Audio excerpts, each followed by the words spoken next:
In the summer of 1944, American engineers built a bomber so advanced, so enormous, and so dangerously complex that it killed more of its own crew during testing than the enemy did in its first months of combat.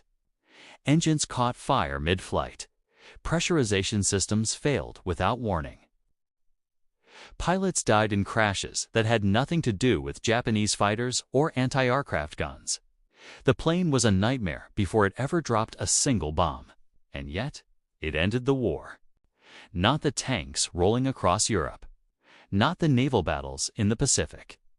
This one aircraft, the Boeing B-29 Superfortress, is arguably the single most decisive weapon of World War II. And most people have no idea just how close it came to never working at all. By 1943, the United States had a problem. A massive, ocean-sized problem. Japan was fighting from islands scattered across the Pacific, thousands of miles from the American mainland. The B-17 Flying Fortress, the backbone of American strategic bombing in Europe, didn't have the range to reach the Japanese home islands from anywhere the Allies actually controlled. It was like having the most powerful punch in the world. And your arms were too short to reach. American military planners had known this was coming, even before Pearl Harbor. There were quiet conversations in Washington about what kind of aircraft it would take to strike Japan directly. The answer they kept arriving at was impossible. They needed a bomber that could fly farther than anything ever built, carry more bombs than anything ever built, fly higher than Japanese fighter planes could reach, and survive long enough to do it again. What they were describing didn't exist yet. So they decided to build it. The story of the B-29 really begins in 1940. When Boeing received a military contract to develop what the Army Air Forces called a hemispheric defense weapon. That title alone tells you how seriously they were thinking about this. They weren't planning a tactical aircraft. They were planning something that could project American power across entire oceans. The design that emerged was unlike anything that had ever flown.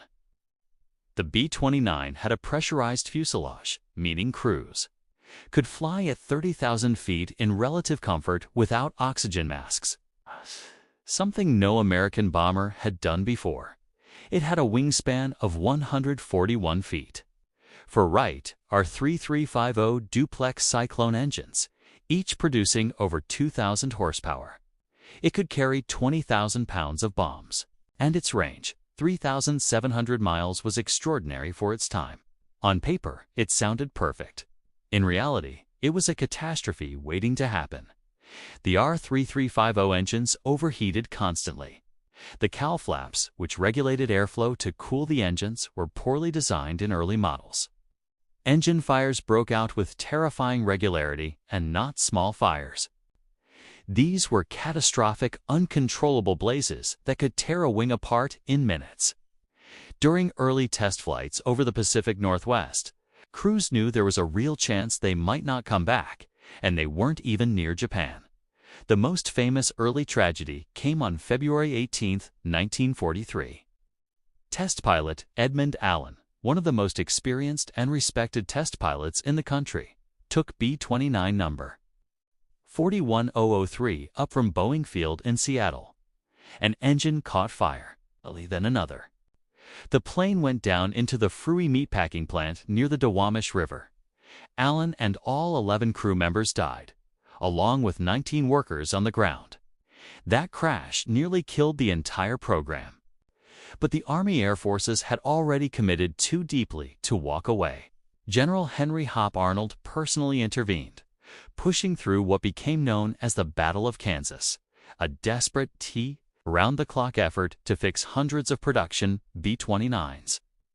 Sitting unfinished at modification centers across the Midwest during the brutal winter of early 1944, thousands of workers and engineers scrambled to correct engine issues, wiring problems, and equipment failures before these planes could see combat. It was chaos, and somehow it worked. The first B-29 combat operations launched from bases in India and China, part of Operation Matterhorn, commanded by Brigadier General Kenneth Wolfe, The concept was brutally difficult. Fuel and bombs had to be flown over the Himalayas, over the infamous hump, just to supply the forward bases in China. It took 7 B-29 fuel flights over the hump to put enough fuel forward for one combat mission. The logistics were almost insane. The first mission against Japan launched on June 15, 1944. 68 B-29s from the 20th Bomber Command targeted the Imperial Iron and Steel Works at Yawata on the island of Kyushu. Results were disappointing. Cloud cover was heavy, bombing accuracy was poor, and the physical strain on crews and aircraft was immense. One B-29, piloted by Captain Robert Goldsworthy, was hit by Japanese fighters and became one of the first B-29s lost in combat. But something had happened that mattered more than bomb damage. The Japanese home islands had been struck by American bombers for the first time in history. The psychological impact on both sides was enormous. Everything changed in late 1944 when General Curtis LeMay took command of the B-29 operations in the Pacific. LeMay was blunt, relentless, and willing to throw out the rulebook entirely. He looked at the high-altitude daylight precision bombing strategy and saw what it actually was producing: mediocre results at enormous cost. Japan's jet stream winds at high altitude were scattering bombs wildly off target. The engines were straining. Accuracy was terrible. So LeMay made a decision that shocked his own crews. He stripped the B-29s of most of their defensive guns and gunners, reducing weight, loaded them with incendiary bombs, sent them in low, not at 30,000 feet, at 5,000 to 9,000 feet. At night, his own crews thought he was sending them to their deaths. Flying low and slow over Japan at night without heavy defensive armament, in planes packed with firebombs, it felt like suicide. On the night of March 9, 1945, 279 B-29s from the 21st Bomber Command lifted off to War Tokyo. What followed was one of the most destructive air raids in human history. The low-altitude incendiary attack created a firestorm that burned 16 square miles of Tokyo to the ground. Somewhere between 80,000 and 100,000 people died in a single night, more than the immediate deaths from either atomic bomb. Over 1 million people were left homeless, a day when Lei wasn't done. Over the next 10 days, his B-29s struck Nagoya, Osaka, and Kobe in similar raids. Japan's cities, largely built of wood, were devastatingly vulnerable to incendiary attack. And LeMay had figured out what precision bombing never could. The Superfortress crews flying these missions were enduring their own private hell, missions lasting 14 to 16 hours. Anti-aircraft fire that lit up the night sky below them. The horrifying sight of a city burning so intensely that rising heat columns tossed their aircraft violently. Some crews reported the smell of smoke, and worse, reaching them even at altitude. By the summer of 1945, B-29s from the Mariana Islands operating from Tinian, Saipan, and Guam had firebombed 67 Japanese cities. Japan's industrial capacity was collapsing. Its civilian population was experiencing devastation on a scale that defied description. And then came Tinian Island, August 6, 1945.